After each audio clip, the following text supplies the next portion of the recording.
कहत लो कि हमसे ना गावेलो। अरे पगली भाई एकमात्र भैया यूट्यूबर सुन ले जा, एकमात्र हम ही ऐसा कलाकार है जवना से दूरे दूरे भाग के रही ने, लेकिन 28 के भेटाइल है वही घोसी में। आई देखो गवाना अजय भाई का फरमाइश बारे रवि रेडियो का मेन ऑपरेटर अजय भैया तो हक्के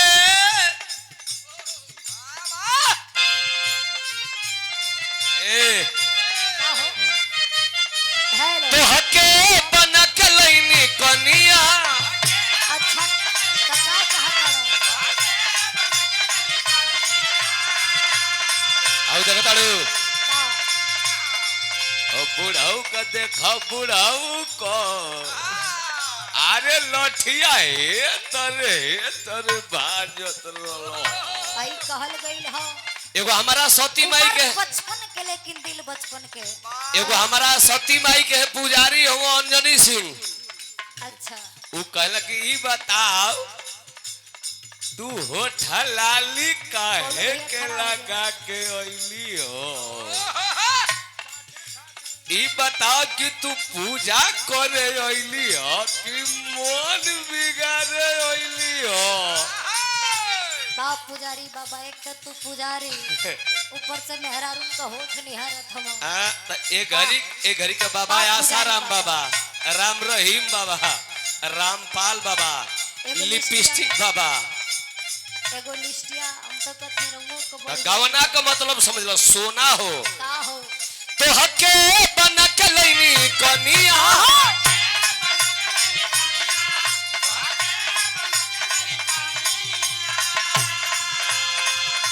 कझेले खातिर परेशानिया।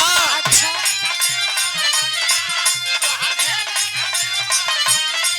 ए का हो अरे धनी हमरे लामाना बा काहे बैंक में धराई जवनिया। हरी हे रहा नहीं तो घर ही को पड़ी। ओ, ओ,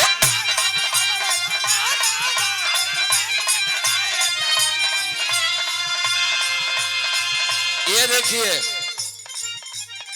हमारे यूट्यूबर भाई कुछ जो देवरिया जिला से आए हैं, ये हमारा टीम का सबसे सुप्रसिद्ध कोर्स वाला हुआ छोटे लाल यादव। ए भैया इनकर 3 गो बेटा, एगो रेलवे में दरोगा, एक लड़का आर्मी में, और सबसे छोटा जो बेटा है अखिलेश यादव का साइडो है। ये खाली प्यार से टेरी बोलना से खर्चा ना चल रही प्यार हो। तो हकी बना के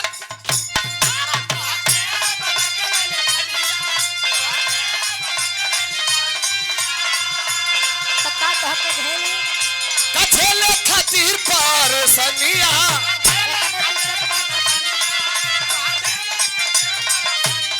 ए तबे से गवना के लिए रही हो। अब ही तू का जनबू जेकर भइल बा गवना ऊ जानत होई। ए का तनी सटन अरे धन हमरे लमाना बा काहे बैंक में धराई जवनिया। इहे रहा नहीं तो जरूर रखाई। ओहो सुनो का हो मोहन में जब तोहारा सहकार रही राजा जी। ए मोहन में जब तोहारा अच्छा। सहकार रही राजा जी तब करे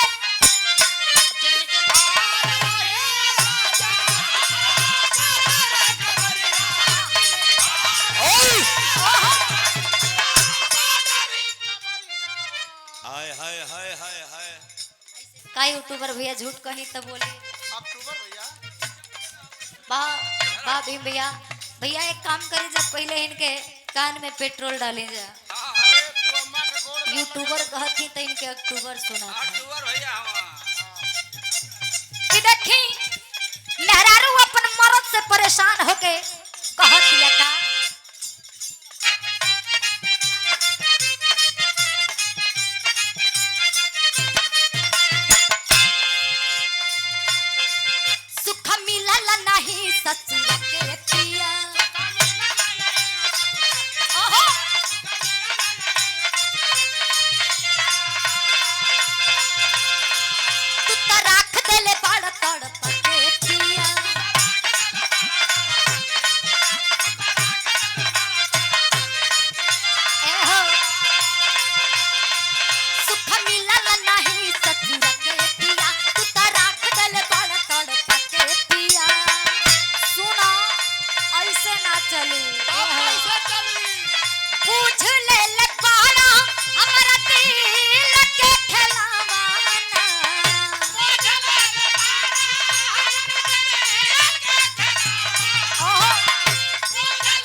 देखे बिरहा सागर चैनल के मालिक भैया के द्वारा हमारे यहाँ 1 से 1 रुपये के आशीर्वाद भाई भैया के डुएट फरमाइश है अजय भैया। अरे वाह भैया कौनो जोड़ नहीं थे आपके द्वारा स्नेह बहुत बहुत प्रणाम बा लेकिन मेहरारू कहे के है सुनो पूछ ले लबाड़ा हमारा दिल के ठेला मांगता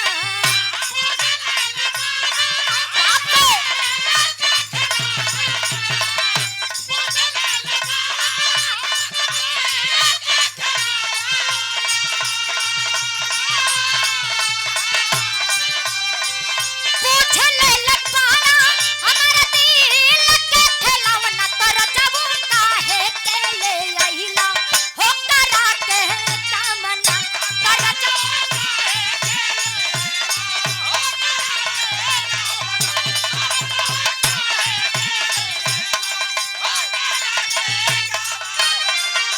ए, गोलू जी हमनी के बीच में बानी और मंच इतना सुना सुना ऐसे तो ठीक ना लागत है गोलू जी तनी मंच पर आई तनी